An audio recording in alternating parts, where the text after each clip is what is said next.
Assalamualaikum warahmatullahi wabarakatuh.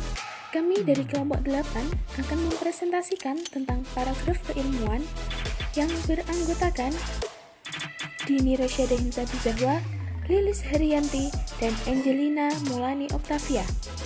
Langsung saja. Yang pertama kita membahas tentang hakikat paragraf. Pengertian paragraf. Paragraf merupakan seperangkat kalimat yang saling berhubungan secara bersama dipakai untuk menyatakan atau mengembangkan sebuah gagasan. Di dalam paragraf mempunyai ide pokok atau gagasan utama yang dikemas dalam kalimat topik. Salah satu dari sekumpulan kalimat dalam paragraf merupakan kalimat topik, sedangkan kalimat-kalimat lainnya merupakan pengembang yang berfungsi memperjelas atau menerangkan kalimat topik tersebut. Kemudian gagasan utama dan kalimat topik. Gagasan utama merupakan pikiran utama atau topik utama yang menjadi pokok persoalan atau pokok perbincangan. Sedangkan kalimat topik berfungsi untuk memberitahukan kepada pembaca mengenai apa yang diperbincangkan di dalam paragraf tersebut. Struktur paragraf. Bagaimana gambaran hubungan antara kalimat topik dan kalimat pengembangnya? Secara hierarki, hubungan antara kalimat topik dan kalimat-kalimat pengembangnya dapat digambarkan dalam diagram berikut. Terdapat kalimat topik, kemudian dikembangkan dengan kalimat pengembang langsung, dan dapat dijabarkan lagi dengan kalimat pengembang tidak langsung. Struktur paragraf dapat digambarkan dalam diagram sebagai berikut. Struktur yang pertama, terdapat kalimat topik, kemudian dijabarkan atau dijelaskan melalui kalimat pengembang langsung. Contoh, ruang lingkup manajemen operasi mencakup 3 aspek utama, yaitu perencanaan sistem produksi, sistem pengendalian produksi, dan sistem informasi produksi. Nah, ini termasuk kalimat topik pada paragraf tersebut. Kemudian dijelaskan dengan kalimat pengembang langsung yang terdapat pada kalimat berikutnya, yaitu perencanaan sistem produksi meliputi perencanaan produk, perencanaan lokasi pabrik, perencanaan tata letak atau pabrik, perencanaan lingkungan kerja, dan perencanaan standar produksi. Sistem pengendalian produksi meliputi pengendalian proses produksi, bahan, tenaga kerja, biaya, kualitas, dan pemeliharaan. Sementara itu, sistem informasi produksi meliputi struktur organisasi, produksi atas dasar pesanan, dan produksi massal. Kemudian struktur yang kedua terdapat kalimat topik, dikembangkan dengan kalimat pengembang langsung, dan juga dikembangkan lagi, dijabarkan lagi dengan kalimat pengembang tidak langsung. Contoh, dalam hal pakaian adat, masyarakat Tengger memiliki tradisi berbusana yang merefleksikan kebersahajaan hidup dan religiusitas yang mendalam. Ini merupakan kalimat topik dalam paragraf tersebut, kemudian dijabarkan dengan kalimat pengembang langsung terdapat pada kalimat berikutnya, yaitu pakaian adat dikenakan ketika ada ritual ataupun hajatan. Kemudian dikembangkan lagi dengan kalimat pengembang tidak langsung, terdapat kalimat berikutnya pada para pria mengenakan celana panjang warna hitam, baju koko lengan panjang biasanya warna hitam untuk warga biasa, dan warna putih untuk dukun pandita, serta mengenakan ikat kepala atau udang. Para perempuan mengenakan kain batik dan kebaya polos hitam dengan menyanggung rambut mereka atau menyisir rambut mereka dengan rapi. Kemudian struktur yang ketiga, yang keempat, hampir sama dengan tadi, bedanya kalimat topik ini berada bukan di awal paragraf, tetapi di akhir.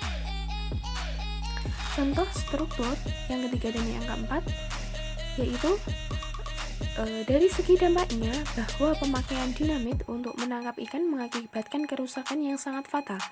Dinamit dapat menghancurkan batu karang. Selain itu, ledakan dinamit juga mengakibatkan biota laut mati. Bahkan, ledakan dinamit yang besar dapat merusak kapal-kapal yang kebetulan lewat. Dari segi keamanan, ledakan dinamit nelayan sudah terbukti telah makan banyak korban. Hingga pertengahan tahun ini tercatat sudah 15 nelayan tewas dan 25 orang yang terluka. Ledakan terparah yang pernah terjadi telah menghancurkan perahu nelayan yang mengakibatkan seluruh awak dan nelayan mati tenggelam. Itulah sebabnya pemakaian dinamit untuk menangkap ikan harus dilarang karena lebih banyak mudaratnya daripada manfaatnya. Nah, dari situ kita dapat melihat tulisan kalimat yang berwarna biru ini merupakan kalimat pengembang langsung, dan kalimat yang berwarna merah kalimat pengembang tidak langsung, dan kalimat yang berwarna hitam merupakan kalimat topik. Dari sini dapat disimpulkan bahwa kalimat pengembang tidak langsung harus berada setelah kalimat pengembang langsung. Kemudian paragraf yang baik. Secara umum, ambul-ambul paragraf yang baik meliputi kesatuan, kepaduan, kelengkapan atau kejelasan, keruntutan, dan konsistensi. Kesatuan paragraf. Sebuah paragraf dikatakan memiliki kesatuan jika paragraf itu hanya mengandung satu gagasan utama dan kalimat-kalimat dalam paragraf mengarah pada satu pokok atau tidak menyimpang dari pokok pembicaraan. Kemudian kepaduan paragraf. Sebuah paragraf dikatakan memiliki kepaduan jika terdapat keserasian hubungan antar kalimat dalam paragraf. Kemudian kelengkapan atau tuntasan. Kelengkapan atau kekompletan merupakan salah satu syarat paragraf yang baik agar pembaca memperoleh informasi secara utuh. Jadi tidak terpotong-potong sehingga tidak menimbulkan kesalahpahaman. Keruntutan, kemudian keruntutan. Sebuah paragraf dikatakan runtut jika uraian informasi disajikan secara urut, tidak ada informasi yang melompat-lompat sehingga pembaca lebih mudah mengikuti jalannya pikiran penulis. Kemudian konsistensi sudut pandang. Sudut pandang adalah cara penulis menempatkan diri dalam karangannya. Oke, kita masuk pada sebab yang kedua, yaitu jenis paragraf yang akan disampaikan oleh saya, Lilis Haryanti. Yang pertama, jenis paragraf berdasarkan pola penalaran dibagi menjadi 5, yaitu paragraf deduktif, paragraf induktif, paragraf deduktif-induktif, paragraf ineratif, dan ide pokok menyebar. Yang pertama, paragraf deduktif adalah paragraf yang kalimat topiknya terdapat pada bagian awal. Biasanya diawali dengan pernyataan umum, dilanjutkan dengan penjelasan yang khusus berupa contoh, rincian khusus, dan lainnya. Untuk contohnya, bisa dilihat di bawah penjelasan yang sudah tertera. Yang kedua, paragraf induktif adalah paragraf yang kalimat topiknya terdapat pada bagian akhir. Salah satu cirinya adalah diawali dengan perincian peristiwa-peristiwa khusus yang fungsinya sebagai penjelas, kemudian diakhiri dengan pernyataan umum atau kesimpulan. Untuk contohnya, bisa dilihat di bawah penjelasan yang sudah tertera. Yang ketiga, paragraf deduktif-induktif adalah paragraf yang kalimat topiknya terdapat pada bagian awal dan akhir paragraf. Contoh, pada paragraf tersebut, untuk kalimat yang diberi tanda huruf tebal merupakan kalimat topiknya. Meskipun kalimat topiknya ada 2, akan tetapi gagasan utamanya hanya ada 1, yaitu kolesterol merupakan penyebab utama penyakit jantung koroner. Yang keempat, paragraf ineratif adalah paragraf yang kalimat topiknya terletak di tengah-tengah paragraf. Contoh, pada paragraf tersebut, kalimat yang diberi tanda huruf tebal merupakan kalimat topiknya, yaitu Indonesia memang sedang ditimpa banyak musibah dan bencana. Yang kelima, ide pokok menyebar adalah paragraf yang tidak memiliki kalimat utama. Pikiran utamanya menyebar pada seluruh paragraf atau tersirat pada kalimat-kalimatnya. Untuk contohnya, bisa dilihat di bawah penjelasan yang sudah tertera. Pada paragraf tersebut tidak memiliki kalimat utama, akan tetapi memiliki gagasan utama, yaitu gambaran suasana pada pagi hari yang cerah. Kedua, Jenis paragraf berdasarkan gaya ekspresi dibagi menjadi 4, yaitu paragraf narasi, paragraf deskripsi, paragraf persuasif, dan paragraf argumentasi. Yang pertama, paragraf narasi dibagi menjadi 3, yaitu 1. Narasi ekspositoris. Narasi yang berisi tentang suatu peristiwa berdasarkan data yang sebenarnya dengan tujuan memperluas pengetahuan tentang kisah seseorang, biasanya satu orang. Jenis paragraf ini ditemukan pada biografi, autobiografi, dan diary. 2. Narasi artistik adalah narasi yang dituliskan untuk memberikan suatu amanat atau maksud tertentu kepada para pembaca sehingga tampak seolah-olah melihat. 3. Narasi sugestif adalah narasi yang berisi pesan serta memberikan sugesti agar pembaca percaya dan seakan-akan mengetahui maksud dalam pesan tersebut. Yang kedua, paragraf deskripsi. Paragraf deskripsi dapat dibedakan menjadi 4. Yang pertama, pola deskripsi spasial, yaitu suatu pola pengembangan paragraf yang menggambarkan objek berupa ruang, benda, atau tempat. Untuk contohnya bisa dilihat di samping penjelasan yang sudah tertera. 2. Pola deskripsi sudut pandang dibagi menjadi 2, yaitu pola subjektif dan pola objektif. Yang pertama, pola subjektif adalah cara menggambarkan objek sesuai dengan penafsiran yang disertai kesan atau opini dari penulis. Untuk contohnya, bisa dilihat di samping penjelasan yang sudah tertera.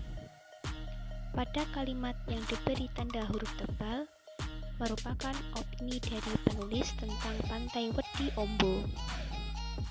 Kemudian, yang kedua, pola objektif adalah cara menggambarkan objek secara apa adanya tanpa disertai opini penulis. Untuk contohnya, bisa dilihat di samping penjelasan yang sudah tertera.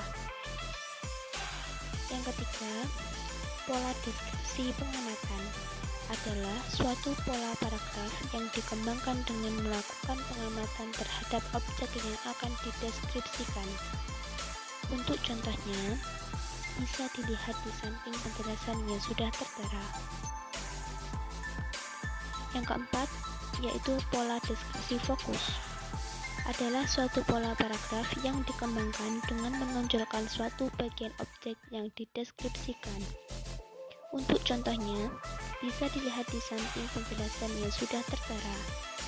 Fokus yang dibicarakan dalam paragraf tersebut adalah sebuah taman di tempat wisata di Kaliurang. Yang ketiga, yaitu paragraf eksposisi.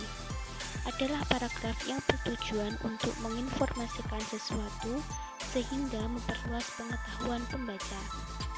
Paragraf eksposisi bersifat ilmiah atau non-fiksi dapat dikembangkan melalui klasifikasi, ilustrasi, perbandingan atau pertentangan, laporan, proses, atau definisi.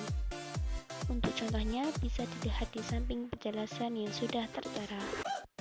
Pada contoh tersebut, kalimat yang diberi tanda huruf tebal merupakan klasifikasi atau pengelompokan dari kalimat bantuan pembangunan rumah atau bangunan tersebut disesuaikan dengan tingkat kerusakannya. Yang keempat, paragraf persuasif adalah paragraf yang berisi ajakan untuk meyakinkan pembaca agar percaya dengan sesuatu yang disampaikan penulis. Ciri-ciri yang menandai paragraf persuasif: 1.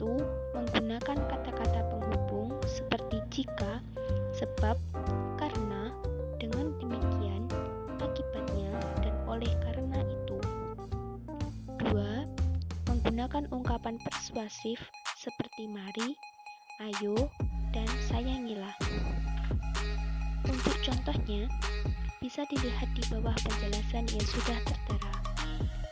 Pada contoh tersebut, kalimat yang diberi tanda huruf tebal merupakan ciri dari paragraf persuasi, yaitu terdapat kata penghubung jika, oleh karena itu, serta ungkapan persuasif. Mari.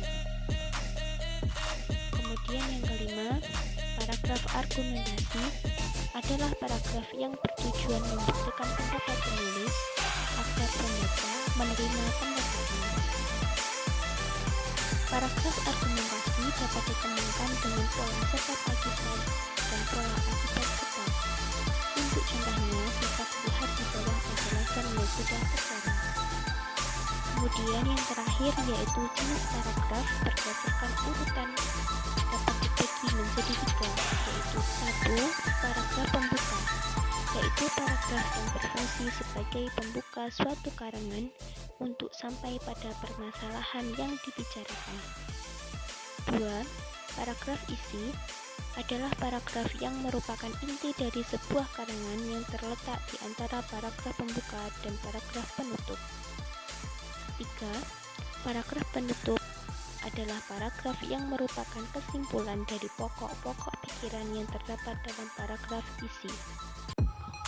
Subbab yang ketiga yaitu pengembangan paragraf. Sebuah paragraf dikembangkan menurut sifatnya. Pengembangan paragraf dapat dilakukan dengan metode tertentu yaitu sebagai berikut. Yang pertama yaitu kronologi. Pengembangan paragraf secara kronologi atau alamiah disusun menurut susunan waktu, the order of time. Pengembangan paragraf secara kronologi ini pada umumnya dipakai dalam paragraf kisahan atau naratif dengan mengembangkan setiap bagian dalam proses. Kata yang dapat digunakan sebagai penanda perturutan waktu itu seperti pertama-tama, mula-mula, kemudian, sesudah itu, selanjutnya, dan akhirnya. Yang kedua yaitu ilustrasi. Pengembangan paragraf dengan ilustrasi digunakan dalam paragraf paparan ekspositoris untuk menyajikan suatu gambaran umum atau khusus tentang suatu prinsip atau konsep yang dianggap belum dipahami oleh pembaca. Yang ketiga yaitu definisi. Pengembangan paragraf ini digunakan apabila seorang penulis bermaksud menjelaskan suatu istilah yang mengandung suatu konsep dengan tujuan agar pembaca memperoleh pengertian yang jelas dan mapan mengenai hal itu. Yang keempat yaitu analogi. Pengembangan paragraf secara analogi merupakan pengembangan paragraf dengan ilustrasi yang khusus.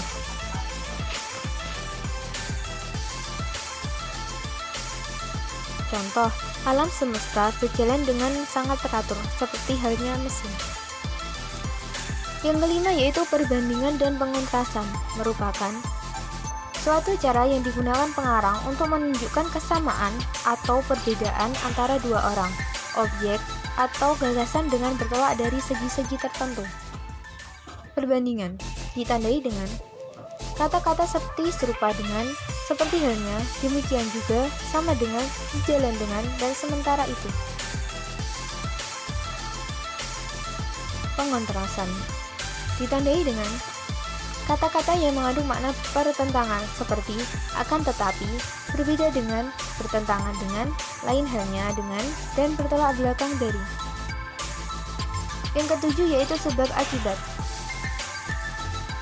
Pengembangan ini dipakai dalam tulisan ilmiah atau keteknikan untuk berbagai keperluan. Digunakan untuk yang pertama, mengemukakan alasan yang masuk akal. Yang kedua, memberikan suatu proses. Yang ketiga, menerangkan mengapa sesuatu terjadi demikian. Dan yang keempat, meramalkan runtutan peristiwa yang akan datang. Yang kedelapan yaitu kombinasi. Mengembangkan paragraf dengan kombinasi ini paling sering digunakan oleh penulis untuk menuangkan gagasan-gagasannya. Yang ke-8 yaitu pembatas satu persatu. Pengembangan paragraf dengan pembatas satu persatu atau contoh kalimat digunakan untuk memberikan penjelasan kepada pembaca, karena gagasan utama kalimat topik masih dianggap terlalu umum sifatnya.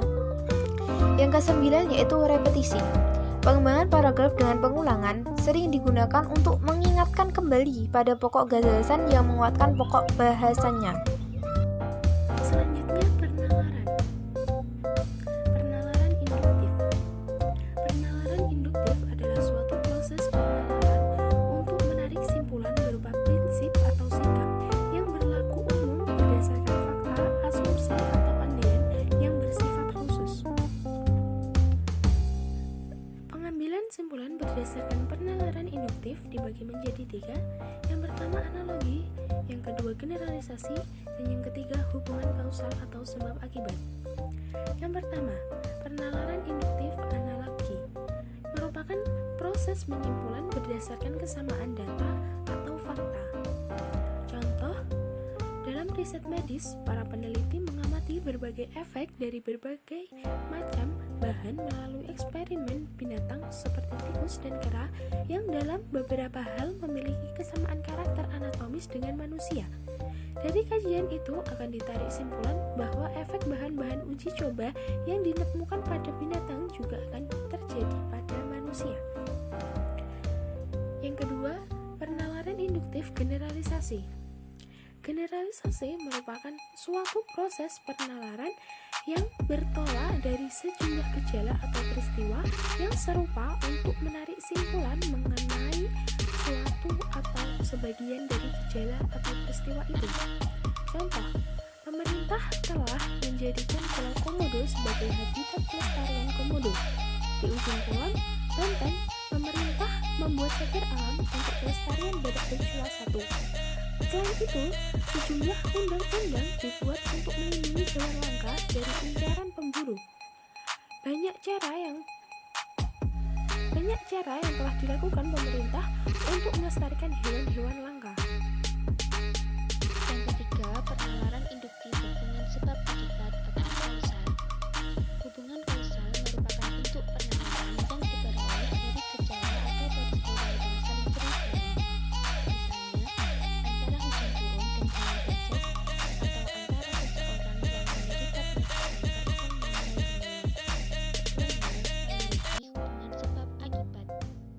Dalam kaitannya dengan hubungan kausal ini, terdapat 3 hubungan antar masalah. Yang pertama, hubungan sebab akibat adalah pola penalaran yang diawali dengan penjelasan sebab-sebab suatu peristiwa, kemudian diikuti akibatnya. Dalam penalaran sebab akibat, peristiwa akibat merupakan simpulan. Untuk contohnya, dapat dilihat di samping penjelasan yang sudah tertera. Pada contoh tersebut, 4 kalimat terdahulu merupakan sebab, sementara itu yang menjadi akibat adalah pernyataan pada kalimat akhir. Yang kedua, hubungan akibat sebab adalah pola penalaran yang diawali dengan penjelasan akibat suatu peristiwa, kemudian diikuti penyebabnya. Dalam penalaran akibat sebab, peristiwa sebab berupa penting. Penjelasannya dapat dilihat di samping penjelasan yang sudah tertera. Pada contoh tersebut, 3 kalimat terdahulu merupakan akibat, sementara itu yang menjadi sebab dari munculnya permasalahan adalah pernyataan dalam kalimat akhir. Yang ketiga, hubungan akibat-akibat adalah pola penalaran yang menjelaskan suatu kejadian atau peristiwa yang merupakan akibat, langsung disimpulkan pada suatu akibat lain. Dalam penalaran akibat-akibat, peristiwa atau kejadian yang mengakibatkannya tidak disebutkan dalam pernyataan, atau dengan kata lain, dalam penalaran ini, suatu akibat sudah menyeratkan penyebabnya. Untuk contohnya, bisa dilihat di samping penjelasan yang tertera. Pada contoh tersebut, penyebab tanah di halamannya becek tidak ditampilkan atau dengan kata lain tersirat, yaitu hari hujan. Selanjutnya yaitu silogisme. Silogisme adalah rangkaian 3 pendapat yang terdiri atas 2 pendapat dan 1 simpulan. 3 pendapat dalam silogisme tersebut adalah premis mayor, premis minor, dan simpulan. Dibedakan menjadi silogisme kategorik, silogisme hipotesis, dan silogisme alternatif. Selanjutnya yaitu entimen. Apa itu entimen? Entimen adalah penalaran deduksi secara langsung yang premisnya dihilangkan atau tidak diucapkan karena sudah sama-sama diketahui. Di dalam paragraf, bentuk penalaran deduktif selalu diawali oleh pernyataan umum yang merupakan kalimat topiknya. Sekian dari kami. Jika banyak kurangnya, kami mohon maaf. Wassalamualaikum warahmatullahi wabarakatuh.